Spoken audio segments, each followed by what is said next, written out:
ನಮಸ್ಕಾರ ಸ್ನೇಹಿತರೆ. ಒಬ್ಬ ಮಹಿಳಾ ಐಪಿಎಸ್ ಆಫೀಸರ್ಗೆ ಅವರ ಕೆಲಸ ನೋಡೋ ಬದಲು ಅವರ ದೇಹದ ಬಗ್ಗೆ ಕಮೆಂಟ್ ಮಾಡ್ತಾರಾ? ಇದೇನಾ ನಮ್ಮ ಸಮಾಜ?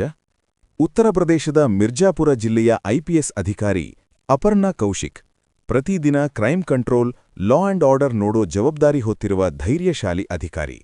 ಆದರೆ ಅವರ ಸಾಧನೆ ಮೆಚ್ಚೋ ಬದಲು ಸೋಷಿಯಲ್ ಮೀಡಿಯಾದಲ್ಲಿ ಕೆಲವರು ಬಾಡಿ ಶೇಮಿಂಗ್ ಮಾಡ್ತಾ ಟ್ರೋಲ್ ಮಾಡ್ತಿದ್ದಾರೆ. ಒಬ್ಬ ಅಧಿಕಾರಿಯಾಗೋಕೆ ಯಾವ ರೀತಿಯ ಲುಕ್ ಬೇಕು ಅನ್ನೋ ನಿಯಮ ಇದೆಯಾ?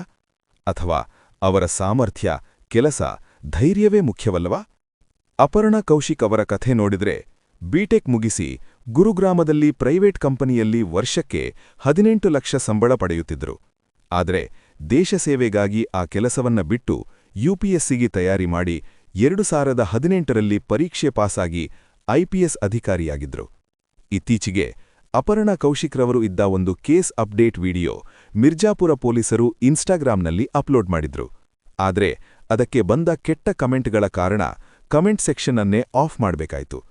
ಇದು ಕೇವಲ ಒಬ್ಬ ಅಧಿಕಾರಿಯ ವಿಷಯ ಅಲ್ಲ.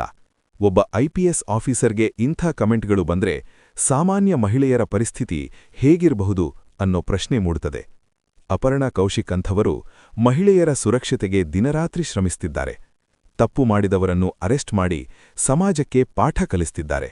ಅವರನ್ನು ಪ್ರೋತ್ಸಾಹಿಸಬೇಕಾದ ಜಾಗದಲ್ಲಿ ಇಂಥ ಕಮೆಂಟ್ಗಳು ಮಾಡೋದು ಸರಿಯೇ?